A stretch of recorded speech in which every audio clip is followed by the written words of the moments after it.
उठाएंगे, अकेले ही रह जाएंगे, शादी न रचाएंगे, शादी न रचाएंगे। Recording by Rajiv film Supaul.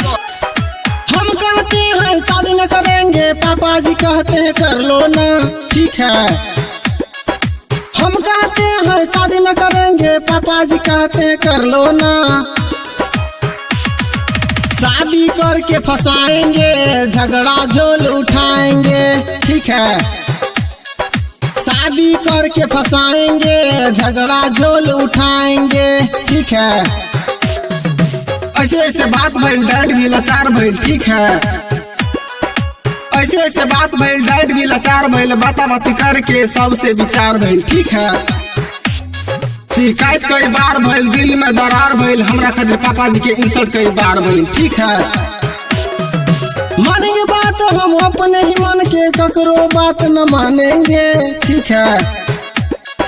मानेंगे बात हम अपने ही मन के, ककरो बात न मानेंगे,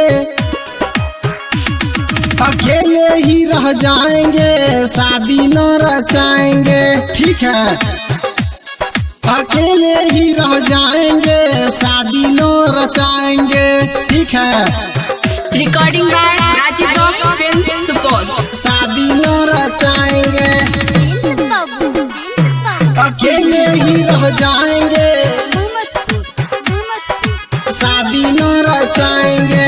भैया भाभी साथ रहे, इमोशन वाली बात रहे, ठीक है।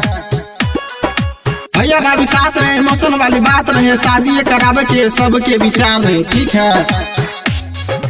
पढ़े वाला धूम डाल दे हम जुनून डाल, शादी वाला बात के मन के झूस के लग, ठीक है। कितने कोई कह दे हमको ब्याह न रचाएंगे, ठीक है। कितने कोई कह दे हमको ब्याह न रचाएंगे, शादी करके फंसाएंगे, झगड़ा झोल उठाएंगे, ठीक है। शादी करके फंसाएंगे, झगड़ा झोल उठाएंगे, ठीक है। शादी न रचाएंगे,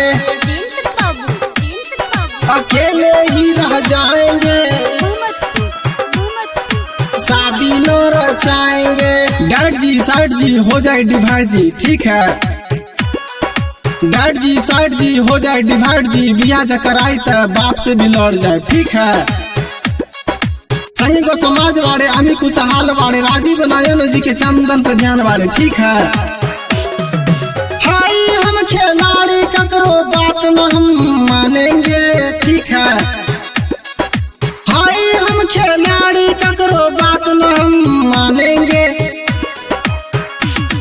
अकेले ही रह जाएंगे, शादी न रचाएंगे, ठीक है। शादी करके फंसाएंगे, झगड़ा झोल उठाएंगे, ठीक है। Recording by